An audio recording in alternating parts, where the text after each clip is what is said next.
आप सभी को हमारा मुस्कुराता हुआ नमस्कार। एक कदम स्वास्थ्य से आनंद की ओर कार्यक्रम में आप सभी का स्वागत है।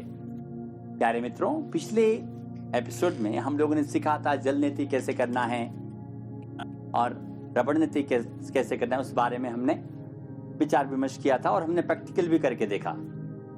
सिर्फ हम जल नीति कर देते हैं तो इतना ही काम नहीं होता, क्योंकि जल नीति करने के बाद आपको मालूम है ना, हमने उसमें नमक डाला था।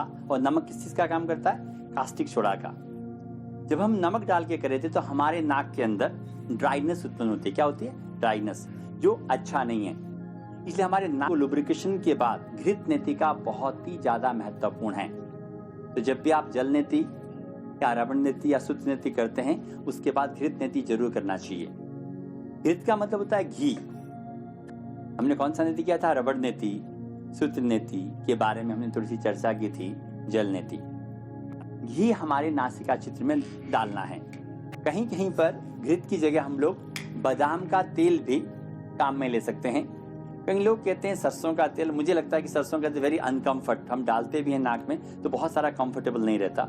तो बहुत अच्छा है गाय का घी, नहीं तो हम बादाम का तेल भी हम नासिका चित्र में डाल सकते हैं। मैं अक्सर आप लोगों को कहता हूं, जो अगर हमारे नाक ब्लॉकेज होते हैं या किसी को सिर दर्द या माइग्रेन होते हैं, हम सोने से पहले अगर नाक में बादाम का तेल डालते हैं तो सिर दर्द या माइग्रेन में बहुत ही उपयोगी है और हमारी नासिका छिद्र भी खुल जाती है। और दूसरा बात, जब हम घृत नीति करते हैं तो दिन भर घी की खुशबू आती है ना, अरे वाह, बिना खाए घी का हम आनंद ले सकते हैं। दूसरा, हमारा नाक लुब्रिकेट होता है और सारा दिन ओपन रहते हैं। क्या रहते हैं? ओपन रहते हैं, ताकि ऑक्सीजन लेवल। वैसे तो जब हमने पहले नीति किया था उससे आपको मालूम चला, आप कह रहे थे ना एकदम नाक खुल गए, पूरा ऑक्सीजन अंदर आ पा रहा है। वो ऑब्वियसली घृत नीति के बाद और भी ज्यादा आपको अच्छा लगने वाला है। घृत नीति जब हम करते हैं तो कुछ विशेष पॉइंट्स का भी हम ध्यान रखते हैं। उसको बोलते हैं साइनस का एरिया। कौन सा एरिया? साइनस का। तो आपको मालूम है जब साइनस होता है तो हेडेक बहुत होता है। जो लोग साइनस से सफर करते हैं उनको मालूम है उससे कितनी सारी परेशानी होती है। तो पर्टिकुलर कुछ एरियाज होते हैं जिसका हम घृत नीति के दौरान मसाज करेंगे। उसके लिए हम सीखेंगे, ताकि हम स्वयं का भी आप कैसे कर सकते हैं उसके बारे में भी आपको बताऊंगा। तो स्पेशल पॉइंट्स आप ध्यान दीजिएगा। जैसे हमारा जो ये देखिए नाक के कॉर्नर में जो एरिया है यहाँ पर, this is very important point. ये जो पॉइंट है बहुत ही महत्वपूर्ण है। उसके बाद आप थोड़ा सा नीचे आ जाइएगा। आप देखिए ध्यान से, ये देखिए हमारा बोन, नोज बोन दिखता है आपको। देखिए हाथ लगा के देखिए, आप लोग हाथ लगा के देखिएगा। यहाँ पर ये बोन फिनिश होता है। ये जो एरिया है ये बहुत ही इंपॉर्टेंट है। It's also sinus area. Then cheek bone, क्या बोलते हैं हम लोग? ये देखिएगा, ये जो चिक आपकी गई, ये आप ये फिंगर्स को ऐसा करेंगे, ये दिख रहा है आपको? आप लगा के देखिएगा फिंगर्स को। इसको बोलते हैं चिक बोन। इस बोन को हम प्रेस करेंगे, ठीक है। उसके बाद जब हमारा नासिका स्टार्ट होता है, देखिए ये जो एरिया है यहाँ पर, यहाँ पर गड्ढा सा आपको मिलेगा। ये सब हमारे साइनस के एरियाज हैं। घृत नीति के दौरान जब हम इन चीजों का मसाज करते हैं तो हमारा साइनस तो सही होता ही है। और जैसे आपको बताया था, ENT वो हमारे मस्तिष्क के लिए, आंखों के लिए, सबके लिए तो बहुत अच्छा है। तो देखते हैं कि घृत नीति को कैसे करना है और समझकर हम उसका अभ्यास करेंगे, उसका लुत्फ उठाएंगे। तो आइए देखते हैं घृत नीति को किस प्रकार से किया जाता है। प्यारे मित्रों, घृत नीति के लिए हमारे साथ योगी मुनिंद्र हैं। प्लीज बेटा आइएगा। घृत नीति के लिए हम सबसे पहले शवासन में लेटेंगे। लेटते हुए ध्यान रखना है कि देखिएगा, हम अपने कंधे के नीचे तकिया या कुछ बेडशीट को फोल्ड कर या टॉवल को फोल्ड कर रखेंगे। शरीर का पोर्शन है, गर्दन हमारी नीचे की तरफ हो गई है। अगर हमारा गर्दन ऐसा रहेगा तो हम घृत नीति अच्छी तरह से नहीं कर पाएंगे, क्योंकि ऑब्वियसली जो घी है हमारे नाक में जा नहीं सकता। तो जब भी हम करेंगे तो स्मूथली, लेकिन हमारा गर्दन कंफर्टेबल होना चाहिए, कंधा फुला होना चाहिए। ये पोजीशन आप देख सकते हैं इस प्रकार से। और जैसा मैंने आपको बोला था, घी हल्का गुनगुना कर सकते हैं। क्या कर सकते हैं? गुनगुना। पहली बात तो घी पिघल भी जाता है, सर्दी के मौसम में जमने का रहता है। और सर्दी नहीं भी है, गर्मी भी है, तो हल्का गुनगुना करेंगे तो ज्यादा बेहतर है। आपने देखा होगा ईयर ड्रॉपर आते हैं या आइस ड्रॉपर आते हैं, हम घी को उसमें डाल के भी हम उससे भी ड्रॉप्स डालने में, ये जो हमारे नाक में इधर उधर नहीं फैले, इसलिए हम उन ड्रॉपर का भी काम में ले सकते हैं। अगर आप ड्रॉपर का काम नहीं ले सकते तो कोई बात नहीं, हम स्पून से बड़े ध्यान से नासिका ड्रॉप्स में डाल सकते हैं। देखिएगा ये गाय का घी है, ठीक है, हमने थोड़ा सा घी हमने लिया इस प्रकार से ये, और आपने हल्का सा नाक की टॉप को पकड़ा इस प्रकार, देन एकदम धीरे धीरे बहुत ही प्यार से, योग में प्यार का बहुत इंपॉर्टेंट है ना, बहुत ही प्यार से आपने ड्रॉप्स डाले।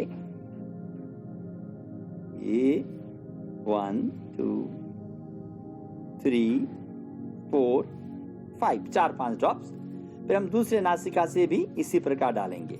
ये 1 2 3 4 5 ड्रॉप्स। देन थोड़ा सा आप नाक की टॉप पे ले सकते हैं ताकि हल्का सा हमें नाक का मसाज करने में काम आएगा। इसके बाद हम धीरे धीरे जल्दी जल्दी सांस लेंगे, जोर से सांस लीजिएगा।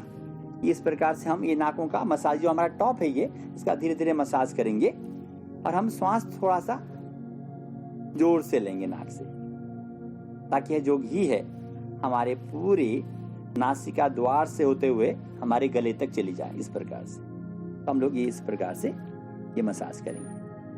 जो साइनस का एरिया मैंने कहा था, जहाँ आपका नोज का बोन फिनिश होता है, उसको हल्का सा हम मसाज करना है धीरे धीरे बड़े प्यार के साथ। मसाज करने के साथ श्वास भी हम लेने में ध्यान देंगे इस प्रकार से। यहाँ आप कम से कम 10-15 बार स्मूथली जेंटली मसाज करने के बाद अपने हाथ को थोड़ा सा ऊपर, जहां हमने बताया था जो आइस का कॉर्नर होता है, वहां पर हम हल्का सा मसाज करेंगे इस प्रकार से, इस प्रकार से। देन ये जो चिक बोन है इसका भी हम लोग हल्का सा मसाज करेंगे। इवन जिनको सिर दर्द या माइग्रेन है वो भी इसको करेंगे तो बहुत ही आराम आता है, एकदम धीरे धीरे इस प्रकार से।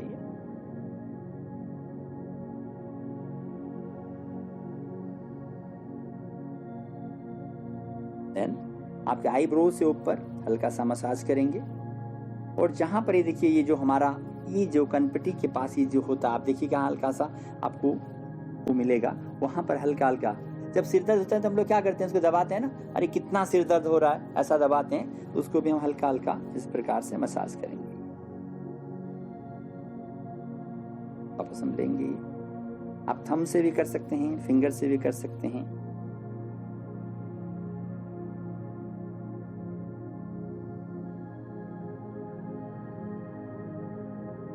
कम से कम 7 टाइम्स, 7 बार।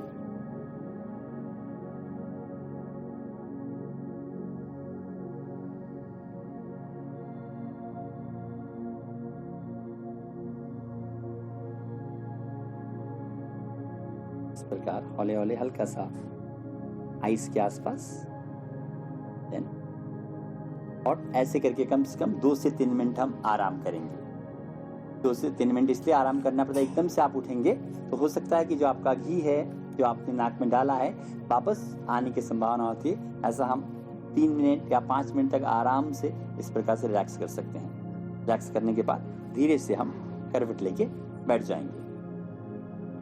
यहाँ बहुत ही फायदेमंद है। मान लीजिए अगर आप जलनेति नहीं भी कर पाते हैं या सुतनेति नहीं भी कर पाते हैं तो सोने से पहले अगर आप घृत नीति का रोज अभ्यास करते हैं तो भी हमारे लिए बहुत फायदेमंद है। आपको पहले ही बताया था हमारी नासिका छिद्र खुल जाती हैं, और ENT के लिए तो अच्छा है ही, आपकी आंखों के लिए भी अच्छा है।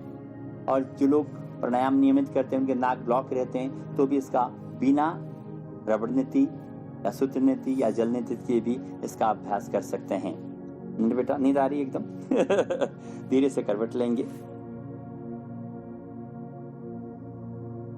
और करवट लेकर एकदम से हमको नहीं बैठना, हम धीरे से बैठ जाएंगे अपने जगह पर। सो प्यारे मित्रों, ये बहुत इफेक्टिव है। आप इसका अभ्यास करें, प्रैक्टिकली स्वयं के ऊपर करके देखें, किसी के ऊपर करके देखें। उसके बाद मैं बोलता हूँ योग में अनुभव की बात करते हैं, क्या कहते हैं प्रैक्टिकली। तो आपको कैसा अनुभव हुआ उसके बारे में जरूर बताएं। आपको यहाँ वीडियो अच्छा लगा तो मैं कहता हूँ मैक्सिमम लोगों को शेयर करें, कमेंट्स करें। आप सभी का बहुत बहुत आभार। योगी मुंद्र आपका भी बहुत बहुत आभार। आप ऐसे ही खुश रहें, मस्त रहें और आनंदित रहें।